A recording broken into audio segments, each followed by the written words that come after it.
There were no real upsets. I mean, maybe Atlanta, but in the entire postseason. Well, What I'm saying is, like, then you have the Lakers. I think they were favored in that series, even though they were the 7 seed and Phoenix was the 2. And so that, I think, so even though Phoenix advanced, and if you have 1, 2, 3, 4, 1, 2, 3, 5 in terms of seeding in the West and the East, you still lost what I think a lot of people thought would be a team that at least went to the conference finals in Los Angeles.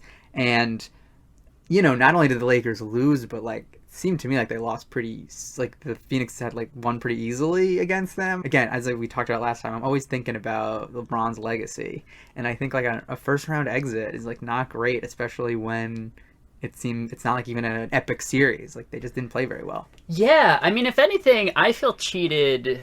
Just said it like it lasted 6 games, but like games 5 and 6, like the Lakers were cooked. They were not good. They were not even competitive in those games. And I feel robbed of what could have been like a great series and what was a great series through like the first 3 or 4 games. I mean, it's interesting that you talked about LeBron's legacy. What I wanted to ask you about and what I wanted to talk about is Anthony Davis's legacy, which I think is like more interesting from like a labor perspective. Oh, why? Well, because now I feel like everybody's blaming Davis, you know, who did genuinely have an injury and did try to like give it a go in Game 6. It didn't work. Yeah, I think he had 0 points in like 6 minutes or something. But he tried to do what he could. But he's being sort of blamed for this injury, and he's sort of like blamed as like the co-star who couldn't carry his weight.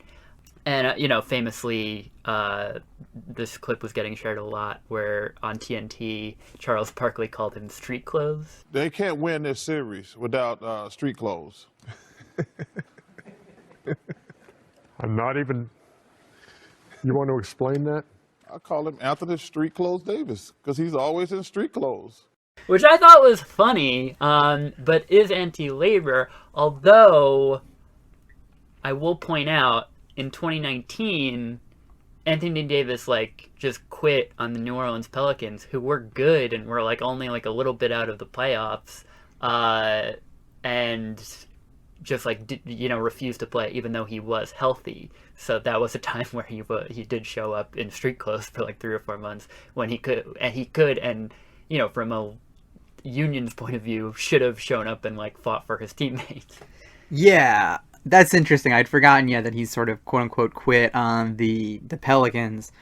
It's unclear what his role on that team is really, because he is probably the best player, but like it's still LeBron's team, and he was brought there because LeBron needed a second guy and is older, and they want somebody who might be there long term when LeBron's contract is up after next year, I think, and who knows if he'll still play after that. But anyway, you can't blame a guy for getting hurt. I think that's like a sort of a cardinal rule of, socialist fandom.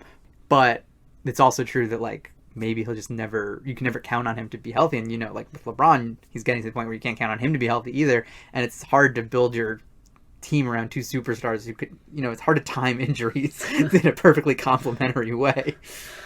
Yeah, you can never knock guys for being injured, but it's like, man, like this is what you asked for, Yeah, and I think that's true, I think there's something to that. It's like Anthony Davis, like we talk about this all the time with situations like Milwaukee and Giannis, and when these small market teams get guys like Davis and get these superlative talents, it's like then they become sort of like the sun in these universes. Yeah. And like Anthony Davis like did, he kind of like instigated the trade New Orleans made for DeMarcus Cousins, and like he, they placated to him. They kind of like, did things that they wanted to do. They tried to get him other co-stars. They got Drew Holiday, they tried to build around Anthony Davis, and they were having like some success. Like people forget when that Pelicans team swept the Portland Trailblazers in the playoffs, and then were feisty in the second round. That Trailblazers team the next year went to the conference finals. It's like that team could have done something, and Anthony Davis was like, no, this team hasn't become like a contender fast enough. Like, I'm gonna force my way to the Lakers, and it's like, sure, it's like we respect power, like power to the players. You should be able to do what you want to do. You should be able to assemble the team you want to assemble. But it's also like, there were a lot of guys on that team, and I think. Yeah. No, I mean, I think you've seen the. I mean, obviously, like Zion is a big part of it, and he wasn't there till after he left. But I think like there's talent on that team right now. Like, and a lot of those guys were there before when Davis was still on that team. And I think like it is tricky because there's this constant tension between like letting players sort of be autonomous and want the right situations for themselves. But then at a certain level, it's like you kind of said, like, this is what you asked for. Like, at a certain point, you got to be like, this is my situation. I have to, like, win with the guys I have. And I think it's tricky. Like, I remember when LeBron went back to Cleveland and sort of semi-demanded they trade for Kevin Love. And some people criticized him for that and were like, no, look, like you went back to Cleveland. Like, this is the team you chose. You got to win with the team that's there. Like, don't like start making weird demands of the team. Like, this is the team you picked it. Like, you can't. And I think but I think in some ways he was right to do that. I think he was right to say, like, I defended him at the time, saying like, look, he should be able to play with the players he wants to play with.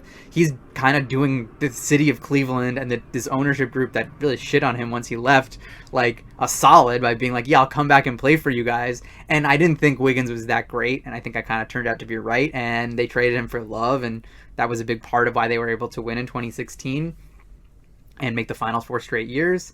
But then on the other hand, you look at somebody like Jimmy Butler, who last year went to a sort of moribund Miami Heat team. Nobody really thought they were going to be all that amazing. And nobody really thought Bam Adebayo was going to be this like amazing second banana. But Butler's like, no, this is my team. You're my number 2. We're going to go all the way to the fucking NBA finals. And he did. And it was really cool. And I think like you got to respect you. And I think that's just 2 very different approaches. And I think that's partially why people love Jimmy Butler. But I think also it's just, there's always going to be a tension there. There's always going to be some trickiness. And I think like you can't blame Davis for getting injured. You can blame him for constantly like being like, oh, we're just one player, but like we're just one player away. We just need one more change to the lineup. We just need one more tweak, and then we'll be better. But they didn't just win a year ago, so it's I can't blame him too much. I guess is where I fall on this whole thing. Yeah, I mean, I think, forcing your way to the Lakers and forcing your way to be like LeBron's running mate just strikes me as like having like fealty to institutions that I don't really necessarily love as a leftist. That's true, but it's also like, remember how bad the Lakers were when he went there. It wasn't like he was joining the like, the Lakers, like the Showtime Lakers. Like they missed the playoffs the year before he went there. And they'd been bad for a while before LeBron got there. So yeah, he was pairing with LeBron, but he was also taking something of a risk. And yeah, I mean, he was going to play for a quote unquote institution. He was going to like to a coast, and there's that kind of thing. But it's also just like, I think he rolled the dice and he was like, this seems like a better option, and it worked at least once. And so, I don't think you can knock him too much. Yeah, and I think we should, as a society, probably dial back the Anthony Davis criticism.